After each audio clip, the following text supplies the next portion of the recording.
Hey guys, how you going? Hope you're all having a fantastic evening or whatever time it may be in your part of the world. Tonight I'm going to be doing a mainstream American horror film review. I don't usually do this, but sometimes I like to change it up from my usual foreign stuff, so tonight's one of those nights. Now, I finished watching this one on Thursday at the cinemas, so it's recently been released here, so it's fresh in the memory still. It is part of a well-known franchise. It is American, so obviously English language, released in the year 2012, directed by Henry Joost and Ariel Schulman, and this movie is called Paranormal Activity 4. Now, this is your standard Paranormal Activity. If you're familiar with the franchise, you'll know what to expect. But the story basically surrounds this young family. You've got a husband, wife, a teenage daughter, and a young son. The young son is adopted, so it's not his real parents, and he starts to play his role in the plot as it starts to thicken towards the end. So anyway, this family are looking after a kid who lives across the road from them. This kid's mother was mysteriously taken to hospital. She was very sick. So this kid has nowhere else to go. He doesn't know anyone else, so their family are going to help them out by looking after him for a few days until the mother comes back. Now, straight away, the family realise that this little kid is very, very strange. He seems to be looking at things that, just staring at things like in a trance state, and he even introduces them to an imaginary friend that he has. So they're a little bit creeped out, but they don't think too much of it. He's still very young, so harmless. But it doesn't turn out to be harmless because strange things start to happen as days progress. And this is where the family is starting to freak out.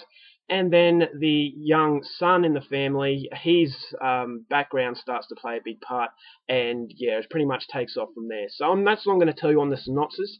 As I said, if you're familiar with this franchise, you'll know how it plays out. It's a ghost entity that is doing strange things, but this one is based a little bit more on a story than the other other three are. Sorry. So that's all I'm going to give you on the synopsis. If you want to know more, please go out there and see this film for yourself. Now, my thoughts on the movie. I was really, really disappointed with this one, but having said that, I can't say I was really surprised. Now, the franchise is hit and miss for me. The first one was really good because it's something I hadn't been familiar with. It was a movie that relied solely on jump scares and limited character development. So you could sit back, have fun, and just, try and scare yourself out. And for that, I really appreciate it. Then number two was pretty much the same sort of thing, and it didn't really offer anything new. And by about halfway through, it started to get a little bit boring. Then number three came along. I feel number three is by far the best of the franchise so far.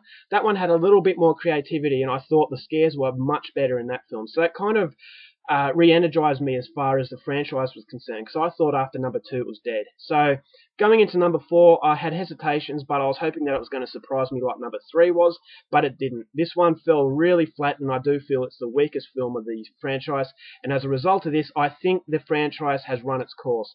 I know they're going to make more because it makes a lot of money. Good luck to them. You've got to make a living.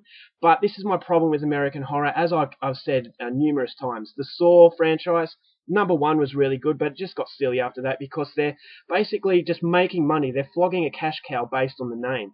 Other franchises have done the same sort of thing, and this one is no different. I feel number four was made with no real creativity, with no real inspiration and enthusiasm, and I just felt it was there to get the paycheck. The scares were non-existent, and when the scares happened, they kind of looked a little bit half-baked, and it just didn't really feel like it had any oomph in it.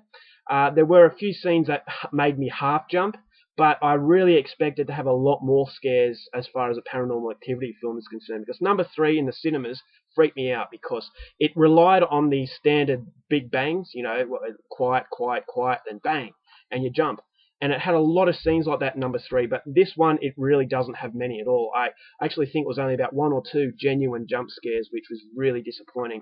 I feel that the problem with the movie, it starts to get a little bit ambitious with the story. It takes you back to number one, two, three, and you're kind of trying to guess what's going on with these characters, and that kind of takes the attention away from what the movie's all about, what Paranormal Activity is all about. Just simple, standard scares. Cheap scares, but, jump scares nonetheless. But this movie tries to blend in the story a little bit, and I felt that was more of a distraction rather than a progression of the film. The acting, the characters were really annoying. I felt that there was a little bit of humour thrown in, but it really backfired. I thought their reactions to certain events, it just didn't really make sense. And the scares kind of start very early. And as I said, it just stays on one level. It doesn't really freak you out. The freakiest part of the film was right at the end. I thought that was really well done. It was very similar to the end of Paranormal Activity 3. So that was a little bit disappointing in that regard, but that was the scariest part, but unfortunately it only lasted for about a minute.